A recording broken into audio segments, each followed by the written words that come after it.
I'm back again with another video.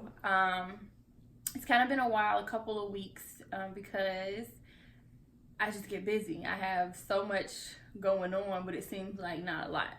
I have to take care of my almost 2-year-old. I have to cook, clean, make sure the house is together, and I have other things that I'm doing as well that I'll tell you guys about in another video. But before we get started with this and you guys find out why my husband Chris is joining me, make sure you like, share, and subscribe, all that good stuff, so that I can continue to bring you guys videos. But today I really wanted to talk, and I guess just be real about marriage.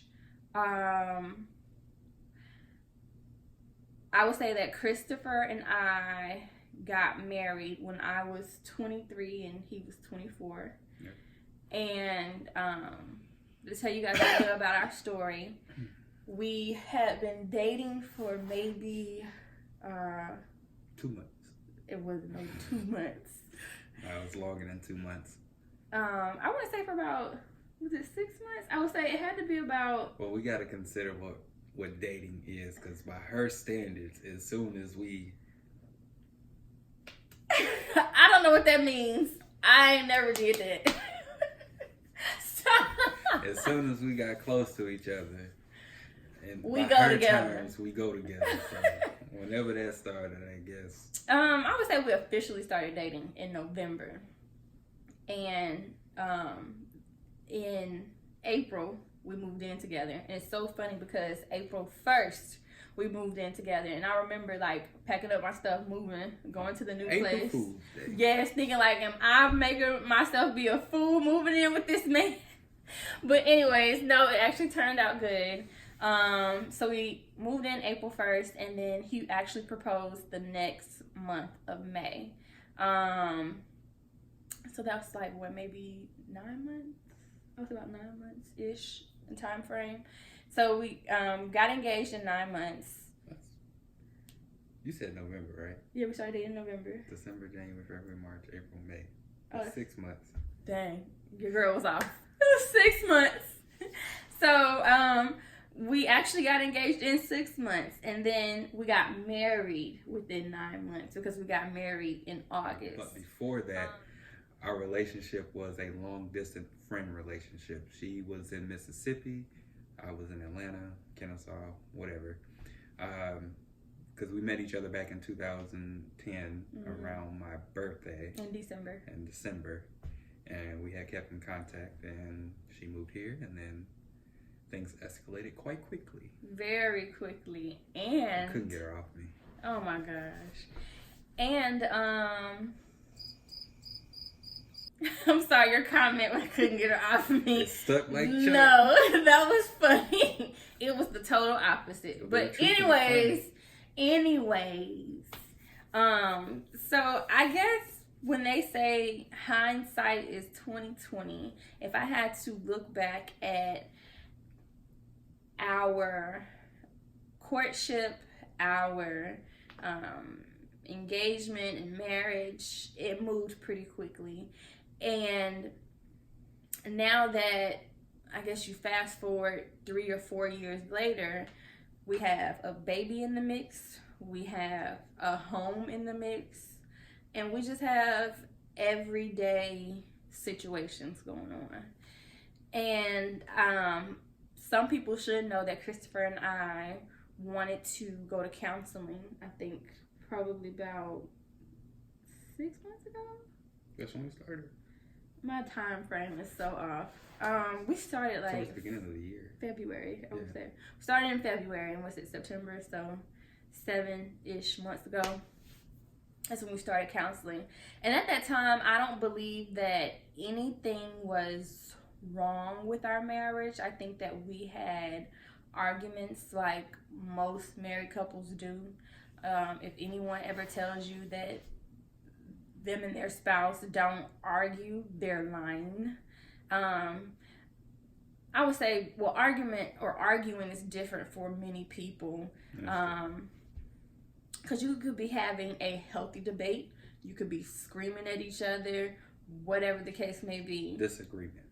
Disagreements, okay? They say that them and their spouse don't have disagreements, they're lying, because that means that you would literally have to be in my brain, like what I like, understand the world as I understand the world, whatever the case may be. So the purpose of this video is to really explain to you guys how hard marriage really is. If I can be like frank, marriage is not for the lighthearted. Marriage is not for the weak. Be strong, be prayed over, made up your mind that you're not going nowhere, because it's hard. I would say for me, I never had examples of marriage. If I had to look at my mom, my grandmother, even my great-grandmother, since I've been born, none of them have been married. Well, they've been married, but I wasn't there to witness it. Like friendships. Huh? Or like friends' parents. No, not even that either. I can't think of any friends that I have or any ex-boyfriends that I have who were Black that had parents that were married. Oh, I do have one boyfriend whose parents that were Had one. I'm sorry, I had one boyfriend who was Black who had two parents.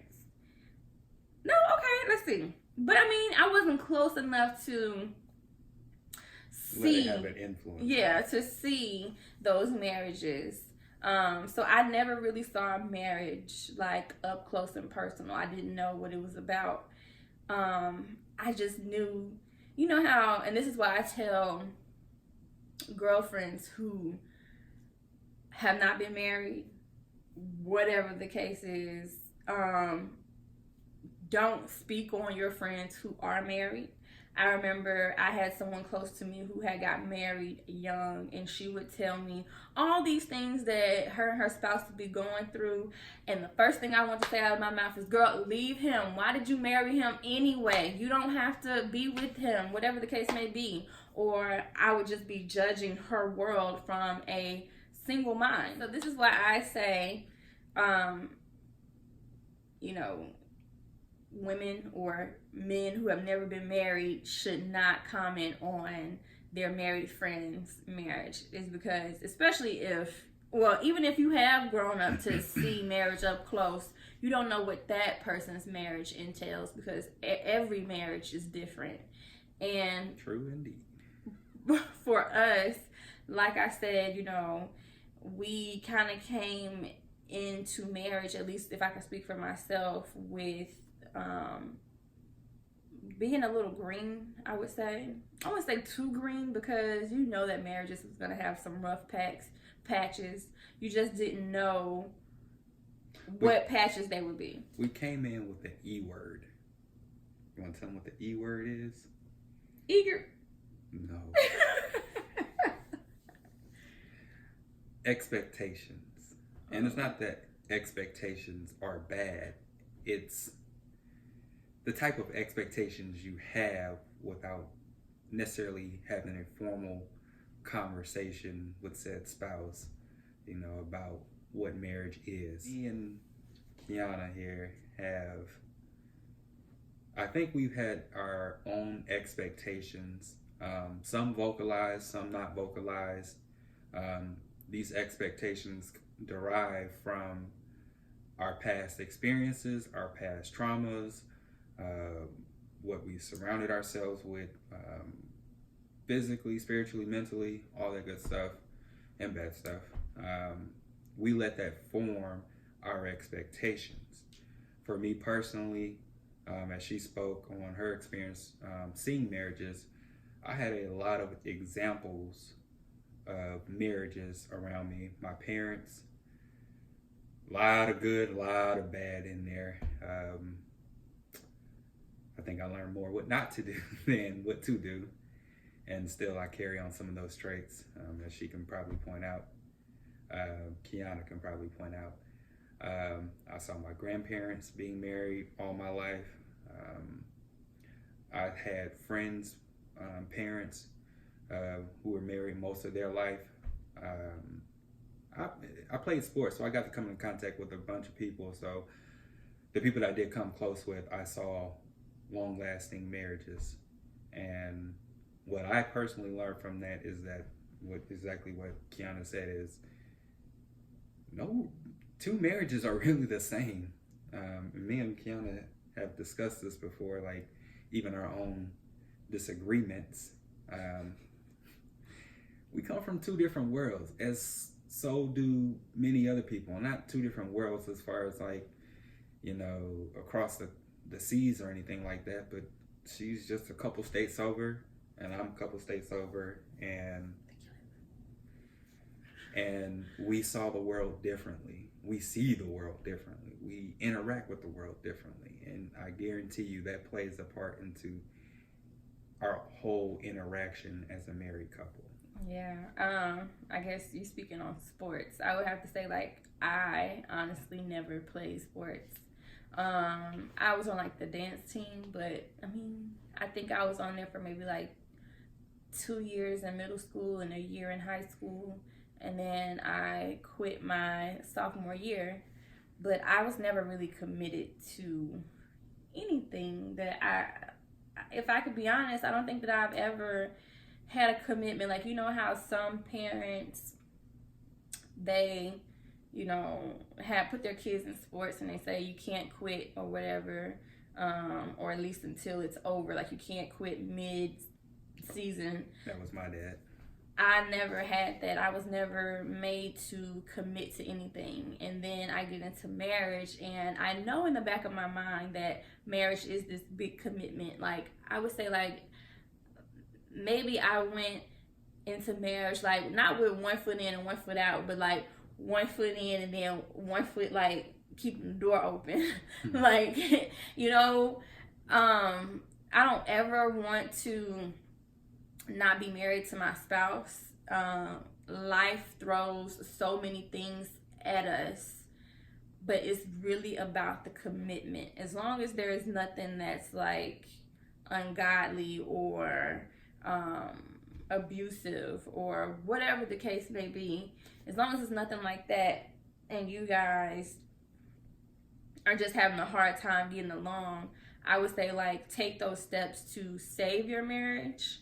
As we are taking those steps to save our marriage, because it's not going to be good 24/7 all year round. You're going to have those moments. It's pretty much true. You got to think about it in this regard. You take two people who really two only children who are used to kind of operating in their own space and doing things in their own way, and then you put them in the same household. And I tell her all the time that hindsight is 20/20. Looking back on it, I don't think it was the amount of time it took us to get married, meaning it was short, in my opinion, 9 months, because I told her previously that I wanted to wait 4 years, and then that got threw out the window. But what can I say? She was one. But I don't think we had the right conversations going into it. We had conversations about, which is what brought us together in the first place, about momentum moving forward. So we knew that we were going to break family curses, that we weren't going to stay stagnant, that being still wasn't an option. That unified us, and we talked about subjects around that.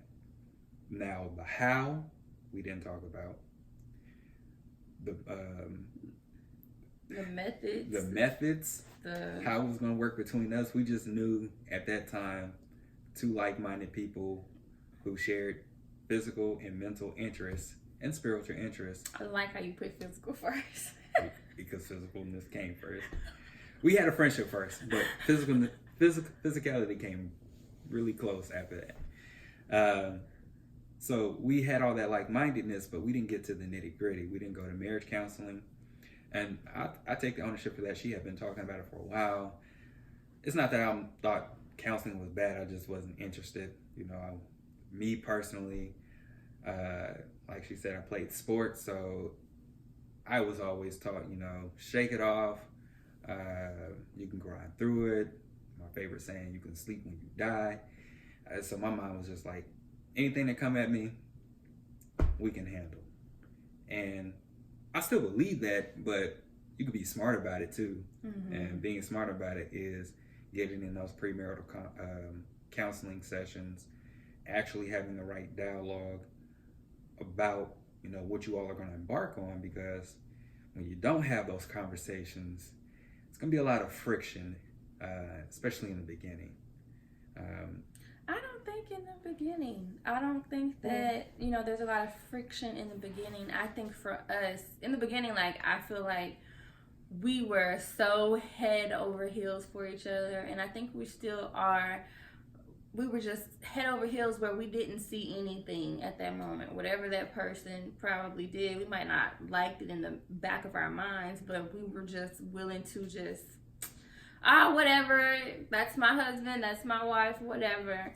I think that the fact that we had a baby and it was time for life to really settle in, for us to really start making a nest, a home, not like we're married, we're two young couples, we're starting our careers, we're buying this, we're buying that. It's like, okay, you can still buy all that, but at the end of the day, or you can still do whatever, but at the end of the day, you still have a household to take care of, and you still have to live with this other person, including this baby. And then outside of just that, that baby, you have different families blending together. People see things differently. People come from different backgrounds, and after a while, when the dust starts to settle, you start to realize that fairy tale might not always stay the fairy tale.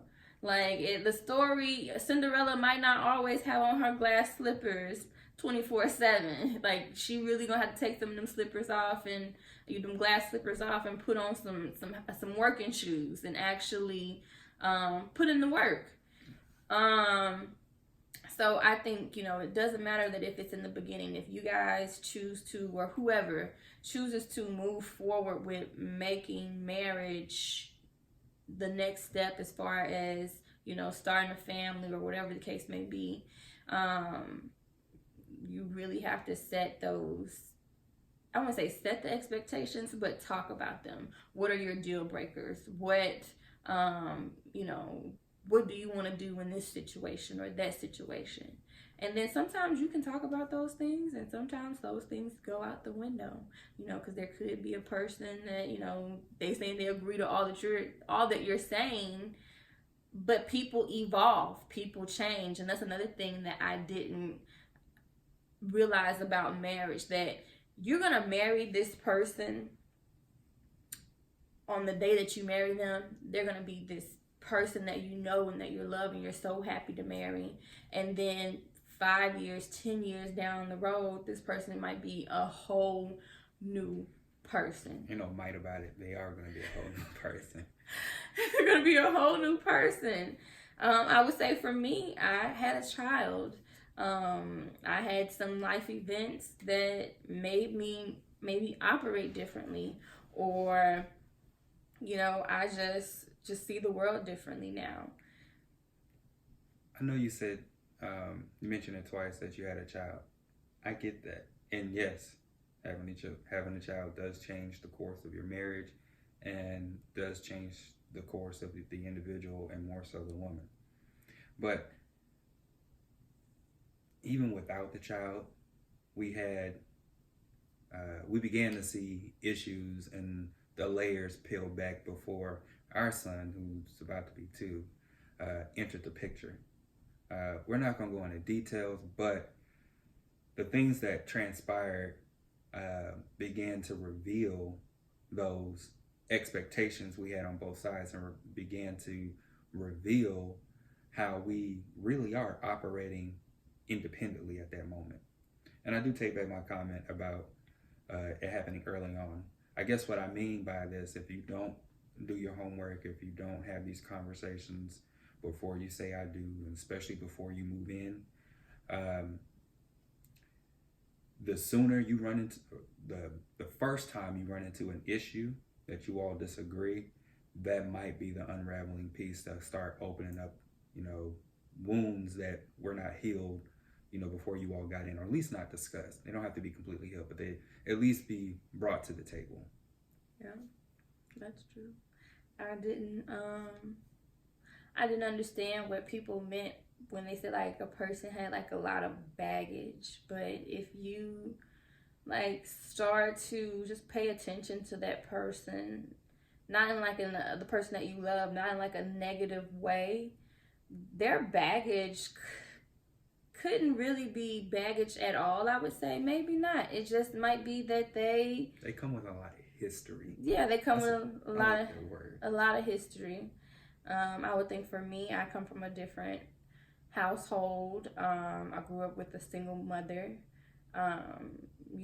So it's just putting two different people together and asking them to operate and be happy and raise a family and to conquer things. And I think that for us to conquer, or to fully conquer what we're put together to conquer, I think that we have to just continue to pull back those layers, I would say, and to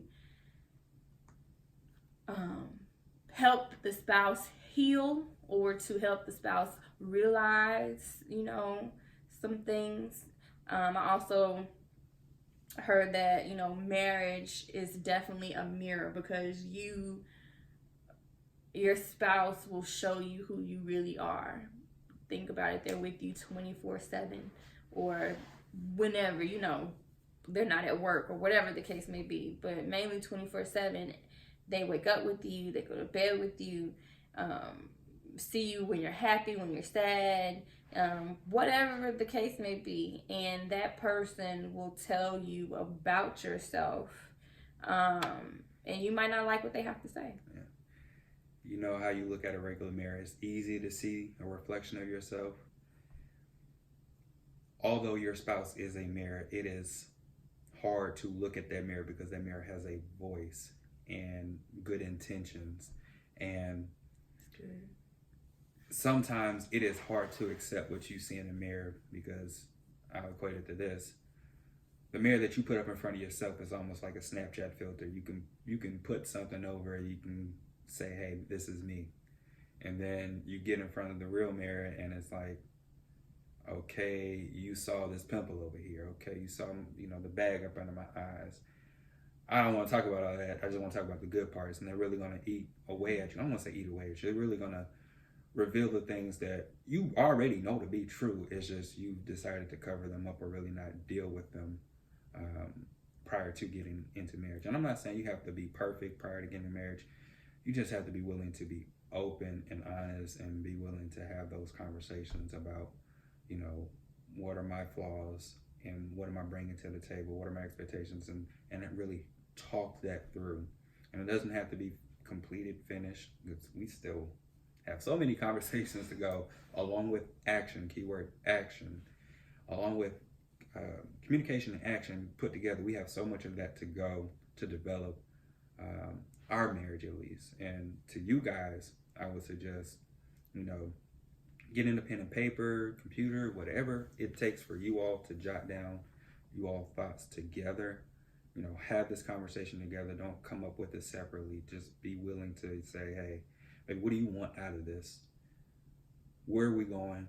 I think I heard it from Cornelius Lindsay. I was listening to one of his YouTubes, and it was an unrelated topic, but he had, for the men, he said a man should have a mission statement and a value statement for their marriage. And a marriage is basically an organism in an organization. So we're living beings, we're an organ or an organism functioning together, but then we have to run the household, not like a business to attract money, but businesses are structured. You just don't start a business with no processes, no dialogue. You just don't start ringing a cash register. You got to put some things in place, some policies, some boundaries, some guidelines, and they have to have a mission statement to tell us where we're going. And these are the type of conversations that me and Kiana did not have. The conversation of where we're going was more of a generalized statement. We want to move forward. Right. And I don't think what you said is true, but I don't think that any woman should let a man use that as well, or use the fact that they need to know each other more and let them draw out this whole relationship for 3, 4, 5 years down the road. That's not what I meant. I get what you're saying, because although, like you said, those conversations are valuable in the beginning stages of marriages, people get into 3, 4, 5 year relationships, and then they get married and they still never have those conversations, because you just end up living life. You know what I mean? So you just end up doing what's the next steps are. You okay? We've been together 5 years. We never had these conversations and sat down and had these conversations. But I've been with you 5 years. I love you. You love me. Whatever the case may be, let's go get married. And then you married, and that person's really not who you thought they were, because you had these expectations. You didn't pull back the layers beforehand, and you don't know what to do from that. And then I think that's also, especially maybe in the Black community, is how a lot of women end up with men who don't believe in counseling as well, because you guys have been dating for 5 years. Of course, I think marriage counseling is definitely new in the Black community too. Some people believe it, some people don't. Some people just go because their church, says that they have to go to get married in that church. But are you really taking into account what's really being said? But in the Black community, marriage counseling is totally brand new. But you date this person for 5 years. You guys didn't have this conversation, didn't take marriage counseling, or didn't take it seriously, and now he doesn't want to go back to counseling because he doesn't need anybody to tell him about his problems, or vice versa. The female could be that way too. So just make sure, maybe, women, we're getting older. Maybe if you want to have some of those conversations on the first date, there's nothing wrong with that. I would say at our age now, if a man is not having these intentional conversations with you, how many kids do you want? Where do you want to live? Would you ever leave the state of where you live now? What would you do if, I got another job and we had to move across country? Don't let those situations pop up without being conversations first before you get married, because it will change a lot. It will tear away a marriage if you don't have those conversations. And I agree. I think those are situational though, right? You can discuss, if I take a job over here, you're going to come with me. Those are important conversations to have. I think the conversations in my mind, you can tell me if I'm off base on this, the conversation in my mind are the tools that you will develop to attack any situation thrown your way. Right. So, although you're talking about the scenario, I would want to get to the meat of the conversation is, if we come to a disagreement, how are we going to handle this? How do we handle our previous disagreements? Do we bark at each other? Do we walk away and say, you know what, we're not going to talk about this at all? Do you all come back to the table? What do you do when you face adversity? And to me, those are the key conversations that are must-haves before you say I do, because if you can have the tools, you may not be perfect at what you say, or maybe be on the same page, because you can't see every scenario coming. You don't know what's coming your way. Which goes with the give and take. With the give and take. But you have to have at least an arsenal of tools that will say, hey, This is how we communicate to each other. This is how we function in our environment. And this is how we'll move forward. And counseling provides those tools. And then you also have to come up with your own tools as well, because your counselor is not going to be able to say, you know, this is how you should do A, B, C, 1, 2, 3, all the way to infinity. You all going to have to come up with these things on your own. And we can't tell you what that is, because we have to find out what works for us. And even though, let's say we did know what works for us, and we tell that to you all. You can try it, but that's our blueprint. Your blueprint will be something totally different, similar, whatever the case may be. That is between you and your spouse. And what I'm trying to say is you all have to have these conversations beforehand. That's true. Yeah, guys. So I hope this has been helpful. I think for me, I definitely let this channel be a diary for me, because like I said, you know, some people don't know what other people are going through, and because I know that I'm not doing this or going through this by myself, you know, I'm not the only one. I'm not the only one being attacked or whatever the case may be. So we just wanted to share with you guys about, you know, our viewpoint on how the hardships in marriage can be. That makes sense. If that makes sense, how we just want to share the hardships and how we come to the conclusion that there are hardships in marriage, and we have to figure out a way to get through them too, just like the next couple. But let's replace hardships with there's work in marriage to be done. There is work in marriage to be done. Don't go in it lighthearted.